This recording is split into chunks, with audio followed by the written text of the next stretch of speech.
If we fall in love with creation deeper and deeper, we will respond to its endangerment with passion. If we fall in love with creation deeper and deeper, we will respond to its endangerment with passion. Mystic Hildegard Bingen shared her wisdom over 1,000 years ago of that connectivity between our love of creation and our willingness to tend it, to allow creation to get deep within us, to be awed by its presence in our lives. I realized this past Monday as I was biking into church, and I became captivated with the sky. Have y'all ever noticed the sky here in Minneapolis? I mean, I know it's a little gray today, and I've lived in many different places, and yet there's nothing like the sky that's here.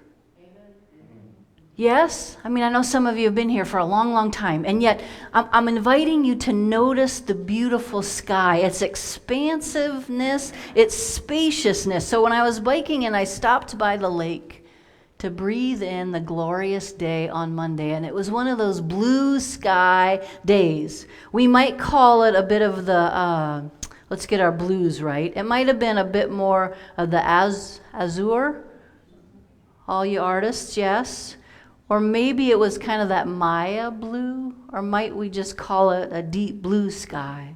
And so as I was standing on the shores of Lake Harriet, I noticed a bald eagle with this expansive wings that was flying along the tip tops of the trees.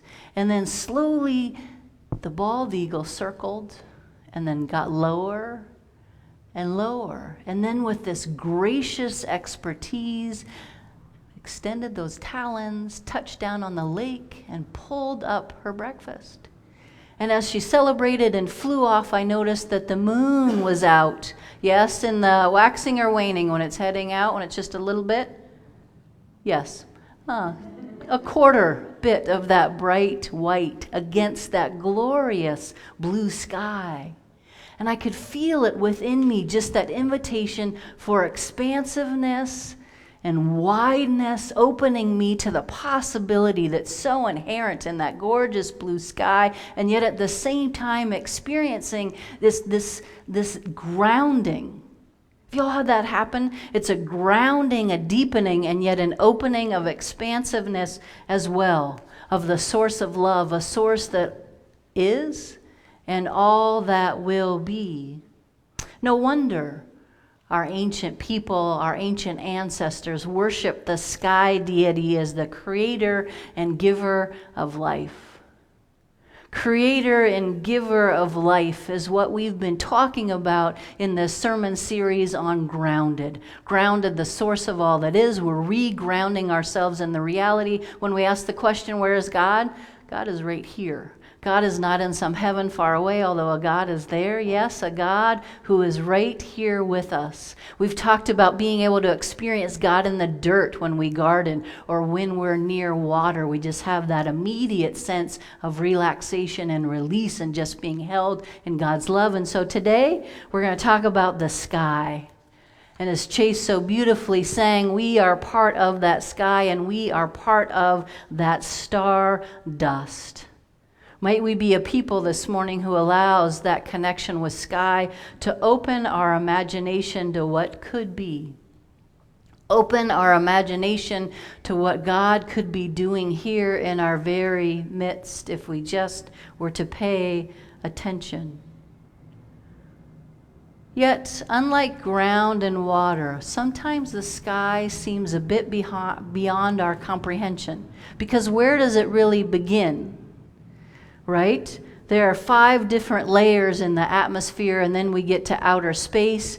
And I realized watching, what's the latest Marvel movie with the rings? Avengers. What's that? The Avengers, I know, but which one was the final one? But it's not really, thank you, it's not really the final one, right? Because we know how that works. But realizing, right, that anybody seen it, or should I go with Star Wars? Nobody's seen? All right, we can go with Star Wars too, right?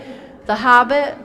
The Hobbit's more earthy. Yes, but let's go Star Wars or some of the Avengers. Or even Marvel, Captain. So do y'all read? Is that what you're doing? Is that what it is? Or are you just getting out to the outdoors?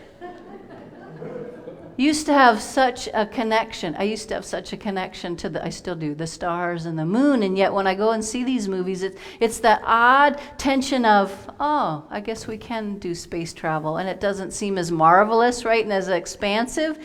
And yet it names the mystery that is God. All right, thanks, y'all. Because where does the sky really begin? We're going to get to that in a few minutes. Because we can be both amazed and feel rather insignificant.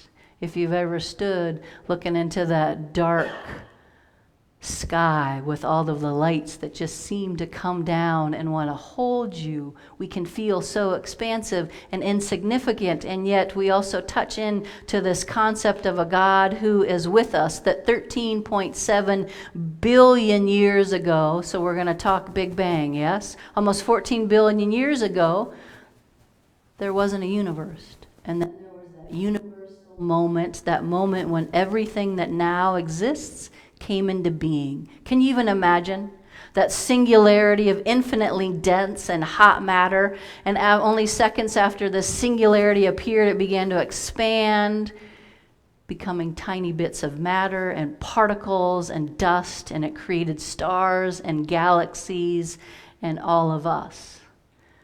As you know, the Big Bang, right? Moved out that steady state theory that said it was a static universe that constantly produced matter. So why does the Big Bang theory matter? Its simplest insight, Diana Butler Bass tells us, is the one with the most profound implication for our understanding of God and contemporary spirituality. It's straightforward. Everything that exists was created at the same time. Thus, all things are connected by virtue of being made of the same matter. That matter burst forth seconds after the singularity appeared, and all of the matter that will ever exist. Throughout time, that dust is formed and reformed into gases, worlds, and living beings. So quite literally, we human beings are made of stardust. 60 tons of cosmic dust falls to the earth each day.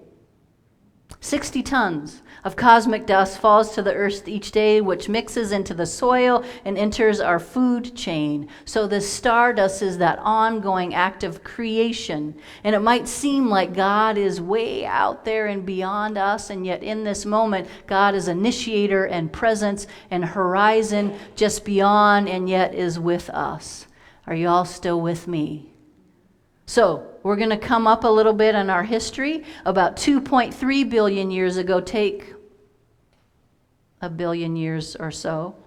Y'all know that these ancient organisms called cyanobacteria, y'all are familiar with those, right? Came onto the stage. They were sort of a blue-green algae, and they appeared on Earth. Why are they important? Because they helped oxygenate and saturate the oceans and escaped into the atmosphere, and it's that oxygen that we now breathe. So as beautiful and fantastic as that sounds, it wasn't good for the anaerobic creatures who were there because oxygen was toxic to them, so they all died away. And yet, scientists call this the Great Oxygenation Event. It's the air that we breathe. So our atmosphere then becomes humanity's womb, and we need that air so that we can survive. So when God says, in the beginning, when we hear in that beautiful poetry in Genesis, in the beginning was a God who creates, and God creates with this breath. We have faith and science colliding together. There's this great oxygenation event that happened in science, and we have this poetry in Genesis where a God breathes life into all of us and the world through breath, which breath is air. So God's creation is our great oxygenation event. It's how faith and science can communicate one with another. God creates through God's breath, and we humans breathe the very Spirit of God. So there's this beauty of this scientific great oxygenation event. And then in Genesis, we hear the poetry of a God who breathes into us air so that we can breathe. And that, as spiritual people, is our great oxygenation event. Is anybody else getting excited about this, or is this just me? Yes? So when you're talking over brunch with folks who thinks there's a split between faith and religion, it doesn't exist. They're in concert together, right? Yes. However, what happens when God can't breathe? What happens when our environment becomes, our atmosphere, the air we breathe, becomes so toxic that God can't breathe? We might want to call it, we've been hearing a lot about it, right? The climate change and the recent UN gathering where Greta Thunberg was there, and Autumn Petler, who's one of the First Nation youth as well. And I know we're supposed to get excited, y'all, that our youth are leading us, which is fantastic on one hand, and yet as an adult, I'm a little ashamed that we adults have not put that inspirational talk into action on our youth and children's behalf, yes? So we're holding that tension. And yet, might we be honest with one another, it's not climate change, it's a climate disruption or a possible climate collapse or a climate breakdown. And 97% of climate scientists say that we have caused it. This world climate change, mostly by burning fossil fuels, oil, coal, and gas. And yes, I was aware of that during my aha moment yesterday while mowing the lawn. And we have a push mower, and then we also have one that is a gas mower. And as I put in my gallon of gasoline, I realized each gallon of gasoline represents 100 tons of ancient plants for me to mow my little bit of lawn. 100 tons of ancient plants. Seattle-based travel guru Rick Steves. Anybody going to Rick Steves' tour? Y'all know about him out here in Minneapolis? Okay, I'm aware I'm not in Seattle anymore. He says that he admits that traveling is destroying the environment. He plans to donate $1 million to groups responding to the efforts of climate change. And he picked this $1 million figure because it's roughly what it would cost to buy carbon offsets for the 30,000 annual trips his company leads to Europe. His critics say it's not enough. Here's the reality. One person's round-trip flight between Seattle and Rome releases 3.5 tons of carbon dioxide, according to the EPA, about the same as driving 9 months a year in the average U.S. car.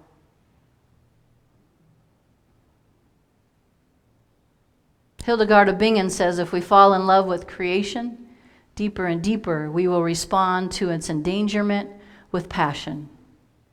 So we as a church know about the necessity, right, of creation care to our children, teaching them about that, and us as adults leading the way. The possibility of, what's it called on our roofs?